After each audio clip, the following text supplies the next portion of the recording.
तो आज बात करते हैं एक बहुत ही जरूरी सवाल पर। सोचिए, अगर फसलों के लिए सबसे जरूरी चीज जैसे कि यूरिया कम पड़ जाए तो क्या होगा। खैर, घबराने की जरूरत बिल्कुल नहीं है। फसल को पोषण देने के लिए कई स्मार्ट और असरदार तरीके मौजूद हैं। चलिए इन्हीं तरीकों को आज अच्छे से समझते हैं। और यही है वो सवाल जिसके जवाब हम आज ढूंढेंगे। अगर यूरिया या नाइट्रोजन की कमी हो तो फसलों का पेट कैसे भरें? और अच्छी बात यह है कि इसका जवाब प्रकृति और विज्ञान दोनों के पास है। तो चलिए एक एक करके इन सभी समाधानों को जानते हैं। ये रहा हमारा आज का रोड मैप।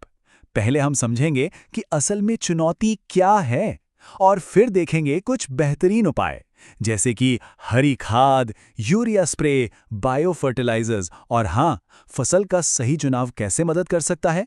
और आखिर में इन सब को मिलाकर देखेंगे कि आत्मनिर्भर खेती की तस्वीर कैसी दिखती है। तो चलिए सबसे पहले बात करते हैं असल चुनौती की। देखिए, जब हम कहते हैं कि उर्वरक की कमी है तो इसका सीधा मतलब होता है फसलों को नाइट्रोजन नहीं मिल पा रहा। और नाइट्रोजन वो तो पौधों के विकास के लिए, उनकी ग्रोथ के लिए सबसे जरूरी है।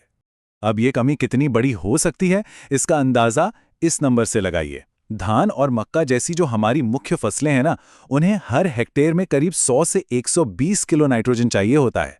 सोचिए ये कितनी बड़ी मात्रा है, और अगर ये ना मिले तो इसका सीधा असर पैदावार पर पड़ता है। तो अब आते हैं समाधानों पर, और सबसे पहला और शायद सबसे असरदार तरीका है हरी खाद। ये मिट्टी को कुदरती तौर पर मजबूत बनाने का एक जबरदस्त और पूरी तरह से प्राकृतिक तरीका है। तो ये हरी खाद आखिर है क्या? बहुत सिंपल है। ये एक ऐसी फसल है जिसे उगाया ही इसलिए जाता है ताकि उसे वापस मिट्टी में मिला दिया जाए। मतलब फसल काटी नहीं जाती, बल्कि खेत को ही खिला दी जाती है। ये जमीन के लिए एक तरह का सुपर फूड है। और मजे की बात यह है कि इसमें भी चॉइस है। अगर पानी की कोई कमी नहीं है तो ढैंचा सबसे बेस्ट है। लेकिन अगर पानी की किल्लत वाले इलाके हैं तो वहां उड़द की फसल भी यही काम बखूबी कर सकती है। और दोनों को ही रबी की कटाई के बाद अप्रैल में बोया जा सकता है। इसका प्रोसेस भी एकदम सीधा है, बस 3 स्टेप्स। पहला, अपनी चुनी हुई फसल बो दें। दूसरा, उसे करीब 45 से 48 दिन मतलब 1.5 महीना पड़ने दें। और तीसरा, जब फसल अच्छी हरी भरी हो जाए उसे वापस मिट्टी में जोत दें। बस ये 3 स्टेप्स मिट्टी की सेहत को पूरी तरह से बदल सकते हैं। और इसका नतीजा सिर्फ इस एक तरीके से मिट्टी को हर हेक्टेयर में लगभग 70 से 80 किलो नाइट्रोजन मिल जाता है। याद है, हमें 100-120 किलो चाहिए था। मतलब जरूरत का एक बहुत बड़ा हिस्सा तो यहीं से पूरा हो गया, वो भी एकदम नेचुरली। अच्छा, अब एक और सिचुएशन लेते हैं। मान लीजिए फसल खेत में खड़ी है और अचानक उसमें नाइट्रोजन की कमी दिखने लगती है। अब क्या करें? ऐसे में चाहिए एक इंस्टेंट सॉल्यूशन, एक क्विक फिक्स, और वो है यूरिया स्प्रे। हम बात कर रहे हैं 2% यूरिया सॉल्यूशन की। अब ये क्या है? ये एक फोलियर स्प्रे है। फोलियर का मतलब है जिसे सीधे पत्तियों पर स्प्रे किया जाता है। इससे होता यह है कि पौधे फौरन पत्तियों से नाइट्रोजन सोख लेते हैं और उन्हें तुरंत एनर्जी मिलती है। और इसे बनाना बच्चों का खेल है। बस एक सिंपल सा फॉर्मूला याद रखना है। 1 लीटर पानी में 20 ग्राम यूरिया। बस इसी हिसाब से जितना चाहे उतना घोल तैयार कर लें, एकदम तेज और असरदार। चलिए अब चलते हैं एक ऐसी दुनिया में जो आंखों से तो नहीं दिखती पर है बहुत शक्तिशाली। हम बात कर रहे हैं बायो फर्टिलाइजर्स की, यानी हमारे माइक्रोस्कोपिक दोस्त। ये वो छोटे छोटे जीव हैं जो पौधों को पोषण देने में प्रकृति का साथ देते हैं। खास तौर पर नाइट्रोजन के लिए 2 नाम बहुत अहम हैं, राइजोबियम और एजोबैक्टर। ये वो बैक्टीरिया है जिनके पास एक सुपर पावर है। ये हवा में मौजूद नाइट्रोजन को पकड़कर उसे ऐसी शक्ल में बदल देते हैं जिसे पौधे आसानी से इस्तेमाल कर सकें। तो इन दोस्तों की मदद ली कैसे जाए? तरीका है सीड ट्रीटमेंट। मतलब बुवाई से पहले बीजों पर इनकी एक परत चढ़ा दी जाती है।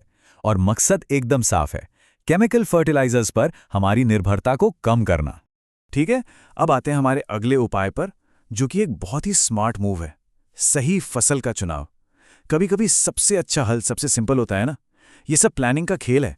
तो जब पता हो कि उर्वरक की कमी हो सकती है तो 2 बातें ध्यान में रखनी चाहिए। एक, दलहनी फसलें यानी दालों को प्राथमिकता दें। क्यों? क्योंकि ये अपनी नाइट्रोजन खुद बना लेती हैं। और दूसरी बात, फसलों की ऐसी किस्में चुनें जिन्हें वैसे भी कम नाइट्रोजन की जरूरत पड़ती हो। है ना स्मार्ट तरीका? तो अभी तक हमने 4 अलग अलग तरीकों की बात की। अब इन सब को एक साथ जोड़कर देखते हैं कि कैसे हम आत्मनिर्भर खेती की तरफ बढ़ सकते हैं। ये टेबल सब कुछ एक जगह पर ले आती है।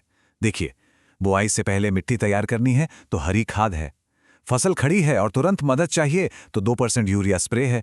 लंबे समय के लिए केमिकल पर निर्भरता घटानी है तो बायो फर्टिलाइजर्स हैं। और पूरी प्लानिंग ही स्मार्ट तरीके से करनी है तो सही फसल का चुनाव है। हर तरीके का अपना एक खास रोल है। और यही है सबसे ज़रूरी बात, इन तरीकों को अलग अलग नहीं बल्कि एक साथ इस्तेमाल करने के बारे में सोचिए। जब ये सब मिल जाते हैं तो धान और मक्का जैसी फसलों की जो 100-120 किलो नाइट्रोजन की भारी भरकम ज़रूरत है, वो भी काफ़ी हद तक पूरी हो सकती है। इससे पता चलता है कि इन विकल्पों में कितना दम है। तो चलिए, आज की बात इसी सवाल के साथ खत्म करते हैं। सोचिए